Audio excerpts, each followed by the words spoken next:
थे अशोक वानखेड़े जी। ये पूरा मामला है क्या कि जैसे ही चुनाव करीब आता है, हिंदू मुसलमान करने का कोई ना कोई मुद्दा ढूंढ लिया जाता है। इसका नया डेस्टिनेशन कर्नाटक दिख रहा है। उत्तर प्रदेश का चुनाव था, जैसे ही चुनाव वेस्टर्न यूपी से सेंट्रल यूपी की तरफ आता है, एक हिजाब का मुद्दा, वो कर्नाटक का मुद्दा। कोई लड़की अपने कॉलेज जा रही है, उसके पीछे कुछ लफंगे चले जाते हैं और वहां से हिजाब का मुद्दा। ये कुछ अलग कह रही है प्रज्ञा ठाकुर, हेमंत करकरे को श्राप देने वाली प्रज्ञा ठाकुर, ये अलग कुछ कह रही है। उसके बाद ये कटील साहब है, इनके बयान, जो प्रदेश अध्यक्ष, इनके बयान इतने कटीले आ रहे हैं कि जिसको देखकर सिविलाइज सोसाइटी में हम रहते हैं इस पर शर्म आ जाए कि क्या वाकई हम एक सभ्य समाज में रहते हैं। अब आपको आने वाले समय में क्या दिखता है कि कर्नाटक की जनता, जो एक प्रबुद्ध जनता मानी जाती है, जो कभी देवराज उर्स के नाम पर वोट देती थी, कभी रामकृष्ण हेगड़े के नाम पर, एस आर बोमई जैसे लोग जहां से आए, उस राज्य की जनता को इस कम्युनल नैरेटिव में फिट किया जा सकता है क्या? देखिए अभिषेक जी, गुजरात एक लेबोरेटरी थी इनके लिए नॉर्थ साइड पे, और दक्षिण भारत में कर्नाटक एक नई लेबोरेटरी के रूप में ये टेस्टिंग ग्राउंड है उनका। ये चुनाव के समय ही नहीं है, पिछले कई सालों से, जब से बीजेपी वहां सत्ता में पहली बार आई तब से वहां हिंदू मुसलमान करने की बात होती है। श्री राम सेना वहीं बनी हुई है, कभी वैलेंटाइन डे के लिए कभी कुछ करती है तो कभी क्या करती है। तो ये लगातार हिंदू मुसलमान करती है। सिर्फ हिजाब के कर्नाटक गुजरात के चुनाव के समय हिजाब नहीं आया, उसके बहुत पहले से हिजाब पे झगड़े चल रहे हैं। उसके बाद वो शाम की आरती, उसको क्या कहते थे, पर अब वो नाम बदल गया, मंदिरों के नाम बदल गए। उसके बाद एक प्राइवेट मेंबर बिल पड़ा हुआ है हलाल और झटके वाला जी। उसके बाद क्योंकि मुसलमान यदि हलाल खाते हैं तो फिर उनको हलाल के खिलाफ पूरा कर्नाटक खड़ा हो गया कि अब हिंदुओं को हलाल खाना पाप है। उसके बाद नया थ्योरी लाया है कि जहां मेले लगेंगे हिंदुओं के मंदिरों में, वहां मुसलमानों को स्टॉल नहीं दिए जाएंगे।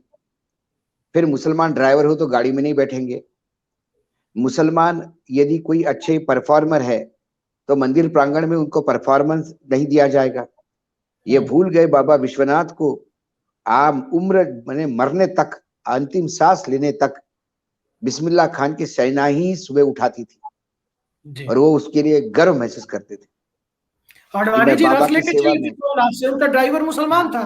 अटल जी के ड्राइवर मजीद लंबे समय तक रहे। ये इतने लोअर लेवल पे आ गए हैं क्योंकि कुछ एरिया है कर्नाटक का, 3-4 जिले हैं, चिकमंगलुरु है, कुर्ग है, दक्षिण कर्नाटक है शायद, और एक दो जो और एक ऐसे 4 जिलों का एक समूह है जहाँ हिंदू मुसलमान बहुत पीक पे है। वहां कई मर्डर्स भी हुए हैं, हिंदुओं के भी हुए, मुसलमानों के भी हुए। लेकिन पूरे कर्नाटक में यदि आप सोचेंगे हिंदू मुसलमान होता है तो ये नहीं हो रहा है। ये उनके लिए तकलीफ का विषय है कि पूरा कर्नाटक हिंदू मुसलमान क्यों नहीं हो रहा है। वो बॉर्डर एरिया में आते हैं तो फिर कर्नाटक अस्मिता की बात करते हैं क्योंकि वहां हिंदू मुसलमान नहीं चलता। कई जगह दूसरा इश्यू चलते हैं। अब लिंगायत को भी उन्होंने जो सबसेक्ट है उसको तोड़ने का हिसाब कर दिया कि उसमें भी रिजर्वेशन करके वोट डालो। कुल मिलाकर जब आपके पास दिखाने के लिए कुछ नहीं है, क्योंकि ये बोम्मई की सरकार 40% की सरकार करके टैग लगा है उसके ऊपर, महाभ्रष्ट सरकार कहती है, वैसे ही उधार के सिंदूर पे जी रही है। और उसके बाद वहां पे अभी तक बीजेपी भले ही कहे कर्नाटक हमारा है, लेकिन आज तक बीजेपी कभी भी अपने बलबूते पे वहां सत्ता में नहीं आई, या तो इंडिपेंडेंट या किसी और की बैसाखियों के वजह से वह सरकार में आ रही। तो अब नॉर्थ में जो गड्ढे हो रहे हैं लोकसभा में आने वाले समय में, वो कहीं ना कहीं दक्षिण भारत से निकालने का प्रयास कर रहा है। बीजेपी का टास्क फोर्स इस पे लगा हुआ है कि 60 सीटें दक्षिण भारत से आ जाए। अब वो कहां से आएंगे पता नहीं। यदि 60 सीटों का टारगेट है तो सबसे ज्यादा सीटें उनको कर्नाटक से मिल सकती हैं, क्योंकि तेलंगाना में पिछली बार जो सीटें थी वो इस बार मिलना मुश्किल है, क्योंकि केसीआर बिल्कुल कमर कस के बैठे हुए हैं मोदी के खिलाफ। वो मोदी नहीं, वो मोदी बोलते। उसके बाद आंध्र प्रदेश में देखा जाए तो टीडीपी और वाईएसआर रेड्डी आपस में तय करेंगे क्या करना है। तेलंगाना में कांग्रेस वर्सेस टीएसआर, ये केएसआर की पार्टी है। वहां तमिलनाडु में तो आपको जगह नहीं है, केरल में आपको जगह नहीं है, फिर पौंडीचेरी में वो भी आप उधार के सिंदूर पे है किसी की, लेकिन वहां एक सीट है लोकसभा की। आप कह रहे हैं सर, प्रदीप सिंह जी चला रहे थे कि नरेंद्र मोदी वहां से चुनाव लड़ेंगे क्या, रामनाथपुरम या तो कहीं तमिलनाडु में? ये तो ऐसी कई बातें सामने आ रही है, लेकिन वो रिस्क नहीं लेंगे। आपको याद होगा जब पहली बार भी वो नॉर्थ से चुनाव लड़े, जब उत्तर प्रदेश से चुनाव लड़े तो उन्होंने गुजरात की भी सीट अपनी बरकरार रखी थी, 2 सीटों से चुनाव लड़े थे, क्योंकि उन्हें इतना विश्वास नहीं था, वो इतना बड़ा गैम्बल वो खेलेंगे नहीं। लेकिन फिर सवाल फिर घूम फिर के वही है, ये सारा आपको तब करना होता है, जैसे अभी आनंद जी कह रहे थे कि आप बताइए कि हमारे यहाँ से सबसे ज्यादा आर्मी के लोग जाते हैं, आप बताइए हमने HAL कर दिया, ये इतिहास हो गया। ये जब उन चीजों का नाम लेंगे, वो मॉन्यूमेंट है जो कांग्रेस की सरकार ने खड़े किए हैं। इन्होंने क्या किया 2014 से लेके आज तक, इन्होंने क्या किया, एक पटेल की मूर्ति बनाई, और आज तो अमित शाह ने बहुत बढ़िया कह दिया कि 1 जनवरी को राम मंदिर भी तैयार होगा, और उसके बाद उन्होंने कहा कि त्रिपुरा सुंदरी का, माँ त्रिपुरा सुंदरी का भी मंदिर बनाएंगे 2-2.5 साल में। उन्होंने ये कहा आगे मंदिरों की लिस्ट में कि हमने विश्वनाथ का कॉरिडोर बनाया, बाबा विश्वनाथ का, काशी का, हमने अब उज्जैन में कॉरिडोर बनाया है, अब हम सोमनाथ का मंदिर और अंबे का मंदिर सोने का बनाने जा रहे हैं। और ये सब मंदिरों की बड़ी लिस्ट दी उन्होंने, आगे क्या क्या होने वाला है, क्योंकि आपके पास और बताने के लिए कुछ नहीं। आपके आर्थिक मोर्चे पे आप बुरी तरह से विफल है। आज महाराष्ट्र में ही सावके साहब नहीं, मतलब उनको पता होगा, महाराष्ट्र में पुलिस में सिपाहियों की भर्ती हो रही है लोअर लेवल पे, कुछ चालकों की भर्ती हो रही है, और उसके लिए जो आवेदन आए हैं इंजीनियर्स, बीटेक, पोस्ट ग्रेजुएट, ये सारे लोग, उसके लिए जब 12वीं पास वहां पे ये कैटेगरी मतलब अनिवार्यता है, वहां ग्रेजुएट और पोस्ट ग्रेजुएट लोग लाइन लगा के हजारों के तादाद में खड़े हैं सुबह 6 बजे ठंड में। तो ये बेरोजगारी का आलम है उस राज्य में जहां बेरोजगारी कम बोल लग जाती है। राजस्थान और हरियाणा की बात करेंगे तो रोंगटे खड़े हो जाते हैं। कौन सा ऐसा सेक्टर है जहां ये सरकार बताए कि हमने कुछ किया? इसलिए तो वो कहते हैं कि छोड़ दीजिए रोड, छोड़ दीजिए पानी की समस्या, क्योंकि ये समस्या का निदान उनके पास नहीं है। ये समस्या और गहरी होती गई है। जब आपके पास समस्या नहीं तो फिर आप राम मंदिर बना दिया, देखो 2024 में हमने रामलला को हमने जगह दे दी। अरे तुम्हारी औकात है, तुम राम को जगह दोगे? राम जी का मंदिर तुम बनाओगे, तुम्हारी औकात है? सर्वोच्च न्यायालय का निर्णय है, तुमने बताया, और तुमको ये मंदिर बनाने के लिए 4-5 साल लग रहे। केसीआर ने इतना बड़ा, इससे भी बड़ा मंदिर, इससे भव्य मंदिर बनाया नरसिम्हा का मात्र 3 साल में, और इससे बड़ा बजट है वो, और कहीं गाजा वाजा नहीं किया। मंदिर बनाया, काम खत्म, टूरिस्ट प्लेस बन गया है, 70 किलोमीटर दूर है हैदराबाद से। लेकिन आपको इस बात को कैश करना है, आपको इस बात को लगातार बताना है, क्योंकि आपके पास और बताने के लिए कुछ नहीं। इसलिए लव जिहाद की बात कर रहे हैं। कितनी शादियां होती होगी लव जिहाद की? परसेंटेज देखिए कर्नाटक में, यदि टोटल शादियां, उनमें से कितनी शादियां लव जिहाद की होगी? और लव जिहाद की शादी, अभी सर्वोच्च न्यायालय ने भी कहा, हर धर्मांतरण जरूरी नहीं कि जबरदस्ती किया गया हो। लोग विलिंगली भी धर्म बदलना चाहते हैं, उसको आप नहीं रोक सकते। इस देश का संविधान परमिशन देता है। इस देश का संविधान हिंदू मुसलमान लड़का लड़की को शादी करने का अधिकार देता है, यदि विलिंगली किया जाए तो। क्या डाइवर्स करते हैं? ट्रिपल तलाक का जब बात आई थी, तब जो आंकड़े आ गए, उसमें तो मुसलमानों से ज्यादा तलाक तो हिंदुओं में होते हैं, जबकि ट्रिपल तलाक का प्रोविजन नहीं है हिंदुओं में। इसके बावजूद तलाक होते हैं। तलाक होना ये सामाजिक समस्या है, इसको आपको एड्रेस करना होगा। यदि हिंदुओं की लड़कियां मुसलमान के साथ शादी करती, मुसलमान की लड़की हिंदू के साथ शादी करती है, कोई तो कारण होगा। बहला फुसला के लेके जाने वाले ऐसे केसेस कितने होंगे? बहुत कम होंगे। और 90% केसेस हमने ऐसे देखे कि लड़का लड़की सब तैयार होते हैं, शादी करते हैं, और जब समाज में प्रेशर बढ़ता है, फिर लड़की से बयान दिया जाता है कि मुझे गलत नाम बता के शादी की थी। अरे गलत नाम बता के कैसी शादी की थी भाई? बाकायदा शादी हुई है, बाकायदा लोग आए शादी में, दोनों तरफ से लोग आए। ऐसे कई उदाहरण है। इसलिए इनके पास जब कुछ नहीं है तो हिंदू मुसलमान करने का प्रयास करेंगे। कर्नाटक में तो इनको हिंदू मुसलमान ही करना पड़ेगा, क्योंकि कर्नाटक में इनका जो राज्य चला है, जो गवर्नेंस है, वो इतना भ्रष्टाचारी गवर्नेंस है। पूरी कर्नाटक की जनता बाप बाप कर रही है। राहुल गांधी की पदयात्रा ने उस वहां पे एक डोज, बूस्टर डोज दिया कांग्रेस को, जो कांग्रेस सत्ता में आ सकती है। ऐसे में यदि आपको लड़ना है तो आप क्या करोगे? आप हिंदू मुसलमान नहीं करोगे तो क्या करोगे? अब हिंदू मुसलमान की बात कर रहे हैं, सदरी आपने भगवा पहन ली है, तो धारदार चाकू भी आपने रख लिया है क्या?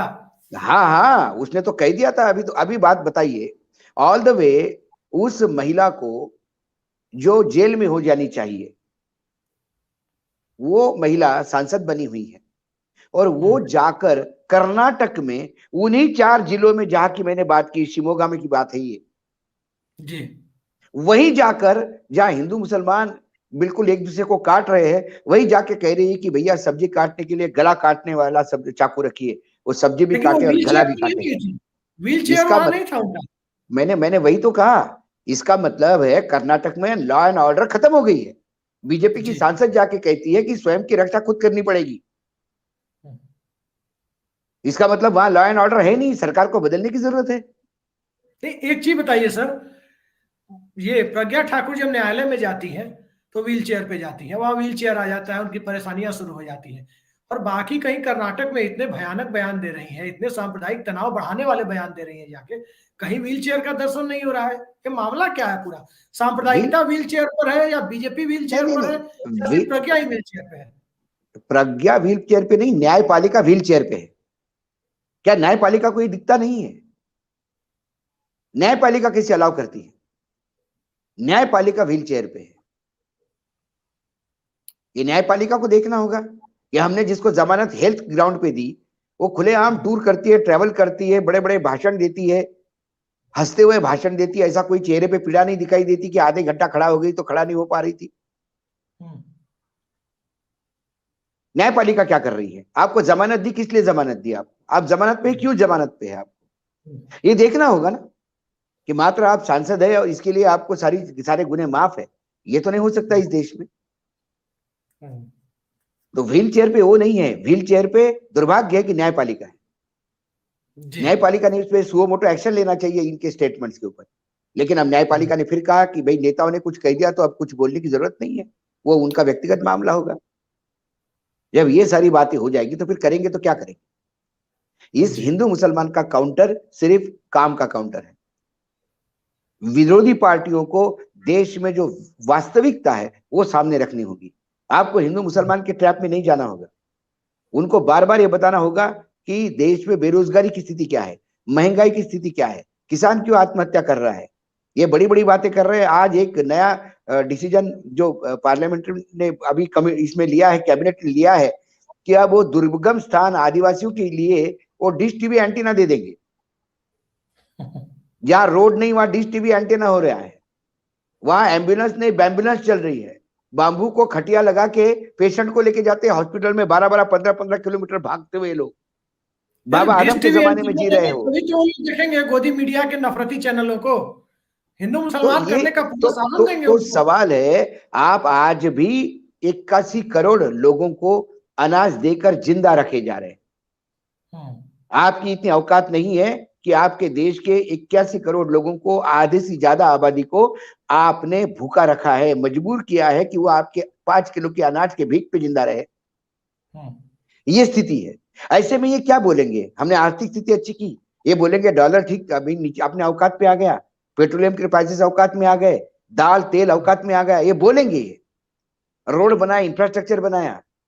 इनके 2014 से लेके आज तक के भाषण बताइए, 2022 का इनका रिकॉर्ड काय का था। 2022 में किसानों की आय दुगनी होगी, 2022 तक सबको घर मिलेगा, 2022 तक ये हो जाएगा, 2022 तक ये हो जाएगा। 2022 से लेके 2023 में गए, समस्या वही की वही नहीं, ज्यादा गंभीर हो गई। जी। तो जब आपके पास गंभीर। कुछ नहीं बताने के लिए, तो हिंदू मुसलमान करने के सिवा आपके पास कोई चारा ही नहीं है। आपके पास कुछ और चीज है ही नहीं। अशोक वानखेड़े जी का दूसरा टेक भी हमें लेना है। अशोक वानखेड़े जी, अंतिम टिप्पणी के लिए मैं आपके पास आ रहा हूं। क्या आपको लगता है कि देश की आधी आबादी को, चाहे वो जेंडर के आधार पर हो, चाहे वो आय वर्ग के आधार पर हो, इनकम ग्रुप के आधार पर, या डेमोग्राफिक के आधार पर आप कहें, अलग अलग समुदायों के आधार पर कहें, उन सब के बीच एक प्रो कम्युनल लाइन, एक ऐसी लाइन जिसमें आदमी सुविधा के हिसाब से कभी कम्युनल हो जाता है, कभी सेकुलर लाइन को फॉलो करता हुआ दिखता है, और एक उस नैरेटिव के हिसाब से परमानेंट टुकड़े टुकड़े गैंग जिसे कहते हैं वो खड़े करने की कोशिश। क्या आपको लगता है कि इस तरह के समाज के निर्माण की दिशा में ये आगे बढ़ रहे हैं क्या, जिसमें बहुत आसानी से गांव गांव में लोगों का वर्गीकरण इन्हीं आधार पर किया जाए और एक ऐसी विभाजन रेखा खींच दी जाए जिसे आने वाले समय में उसकी भरपाई कर पाना मुश्किल हो जाए? देखिए, बेसिकली संघ और बीजेपी इसका, या जनसंघ था पहले, ये क्या करते हैं, इनका बेसिक रूल ही ये था कि मेजोरिटेरियन राजनीति करने का प्रयास में सारे हिंदुओं को इकट्ठा करो, और जब हिंदू इकट्ठा करना हो तो मुसलमानों का डर दिखा के इकट्ठा करो। और फिर मुसलमानों का डर दिखाने की बात लगातार गुजरात में हुई। गुजरात एक लेबोरेटरी टेस्टिंग ग्राउंड है, उसका बढ़िया उनको फायदा मिला। उसके बाद अब वो कर्नाटक में आ गए हैं, उत्तर प्रदेश में आ गए, हर जगह वो कभी 20 और 80% की बात करते हैं। 20% अल्पसंख्यकों से 80% बहुसंख्यकों को डरा के रखते हैं, और यही डर उनके जीत की चाबी है। इसलिए बार बार ये कहना कि तुम्हारे यहाँ जो तुम्हारी लड़कियां सेफ नहीं है, घर में चाकू रखो। बताइए, क्या कर्नाटक में मुसलमानों की पॉपुलेशन होगी? क्या हिंदुओं की पॉपुलेशन है? और घर में आपको उन मुसलमानों से जो आपके 1/5 है, 1/5 भी नहीं होंगे, उससे भी कम होंगे। उससे डरने के लिए आपको घर में चाकू रखने पड़ेंगे और हथियार रख के जाना पड़ेगा। यदि ये बात आज आ गई है, या एक मंत्री कहती है बीजेपी की, जो राज्य में मंत्री है मध्य प्रदेश में, वो कहती है कि लाइसेंस लेके रखो, इसका मतलब मध्य प्रदेश में भी लॉ एंड ऑर्डर खत्म है। जहां जहां बीजेपी की सरकार है वहां लॉ एंड ऑर्डर खत्म है। आपको मुसलमानों से इतना डर लग रहा है कि आपको हथियार खुद उठाना पड़ रहा है। पुलिस प्रशासन आपको ये नहीं दे पा रही है। कुल मिलाकर ये सारा जो खेल है, ये सिर्फ चुनाव जीतने का एक दुकान है। मैं बता रहा हूँ, ये बार बार कहते हैं कि मुसलमानों को पाकिस्तान भेज देंगे, लेकिन मुसलमानों को पाकिस्तान भेज देंगे तो इनकी राजनीति का क्या होगा? इनके पास इशू क्या रहेंगे? तो मुसलमान, जैसा वो कहते हैं संघ चालक कि मुसलमान अनिवार्य है इस देश में, ये वो उनका डीएनए हमारा है। यदि मुसलमानों का डीएनए तुम्हारा है, मुसलमान तुम्हारे हैं, तो फिर मुसलमान के लड़के ने तुम्हारी हिंदू के लड़की से शादी की तो क्या बुरा हो गया भैया? जी एक चीज बताइए, डीएनए तो एक ही है, काहे परेशान होते हो इतने? एक चीज बताइए हमको, सबसे ज्यादा पाकिस्तान भेजने का, यूं कहे कि पाकिस्तान टूरिज्म को प्रमोट करने का काम करते हैं। सरकार में एक मंत्री है, उनके बारे में सुनता हूं कि एक बार बैठते हैं तो 1.5 किलो मटन खाते हैं कम से कम, बिहार से ही आते हैं और भारी भरकम शरीर के हैं। वो पाकिस्तान के हर किसी को कहते हैं कि पाकिस्तान चले जाओ। कन्हैया कुमार के खिलाफ जब वो चुनाव लड़ रहे थे, उसको भी कह रहे थे पाकिस्तान चले जाओ। बेचारे का पासपोर्ट आज तक लंबित है, पासपोर्ट नहीं उसका बन पा रहा है। आज की तारीख में बिना पासपोर्ट के कैसे भेजेंगे पाकिस्तान? और बिना इतने लोगों को पासपोर्ट देकर के पाकिस्तान भेजने का काम कि जाओ पहले वहां बसो, इसके लिए भी तो कानूनी प्रक्रिया है। ये सिर्फ चाकू रखो, ये करो, वो करो, अशोक भाई तो कह रहा हूं मैं। अशोक भाई, एक जहाज बिना उसके ऐसे चला गया तो उसी जहाज में बिठा के भेज देंगे। अरे अम्मा का जब बर्थडे होगा तो उसी में चले जाएंगे। मैंने तो यही कहा, ये सब बोलने की बात है। मुसलमानों को रखना अनिवार्य है। यदि कोई राहुल गांधी किसी मजार पे चादर चढ़ा देंगे तो बहुत बड़ा हंगामा होगा, लेकिन चंद्रपुर में चुनाव जीतने के लिए जब जेपी नड्डा चंद्रपुर गए अभी, तो उन्होंने दरगाह पे जाके चादर चढ़ाई और बोला बड़ा मान्यता प्राप्त दरगाह है, पवित्र स्थल है मुसलमानों का। अब मुसलमानों का वो पवित्र स्थल हो गया, दूसरा कोई दरगाह पे चादर चढ़ाए तो पाप हो गया। इन्होंने दरगाह पे चादर चढ़ाया तो ये एकदम सर्वधर्म समभाव की बात करने लगते हैं। तो सेक्युलरिज्म की बात करना, ये सत्ता में होने की वजह से इनका मजबूरी दायित्व है, ये मजबूरी है उनकी। लेकिन हम सेक्युलरिज्म की बात करेंगे, तुम हार्डकोर हिंदुत्व की लाइन लेके चलना, ये उनका मैसेज है। सर संक्षेप में अब कार्यक्रम के अंत की तरफ बढ़ रहे हैं, छोटी सी चीज आप बता दीजिए।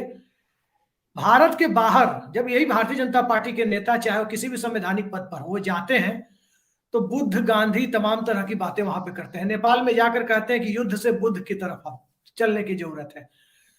सऊदी अरब में जाते हैं, वहां एक सेकुलर आइडेंटिटी फ्लॉन्ट करने की कोशिश होती है। G20 में यही होता है, अमेरिका में यही होता है। मैंने आपको वही कहा, ये संवैधानिक मजबूरी है। एक भारत का प्रधानमंत्री जाके जब अरब में जाके नतमस्तक होता है तो वहां जाके मुसलमानों के खिलाफ नहीं बोल सकता। भारत का प्रधानमंत्री मुसलमानों के खिलाफ नहीं बोलता, लेकिन भारतीय जनता पार्टी का बड़ा नेता, जो सबसे ताकतवर नेता है, वो ये सब होने दे रहा है। उसके आग के नीचे ये हो रहा है। जब महात्मा गांधी पे ही बात आ गई तो उन्होंने इतना ही कह दिया कि मेरे दिल में, मन में बड़ी, मरते दम तक वो दिल में मेरा ये दर्द बना रहेगा। लेकिन वो दिल का दर्द कभी जबान पे नहीं आया, और जबान का दर्द ने उस महिला सांसद को पार्टी से निष्कासित नहीं किया। आज भी नथुराम गोडसे उसके लिए वंदनीय है। जी। तो मैं ऐसा बोलते रहूंगा और तुम काम करते रहना, मैं मना करते जाऊंगा और तुम करते रहना, क्योंकि तुम्हें मैंडेट ये बोलने का है अल्पसंख्यकों के खिलाफ आग उगल के हिंदुओं को इकट्ठा करने का ये मैंडेट हर बीजेपी के कार्यकर्ताओं को दिया हुआ है।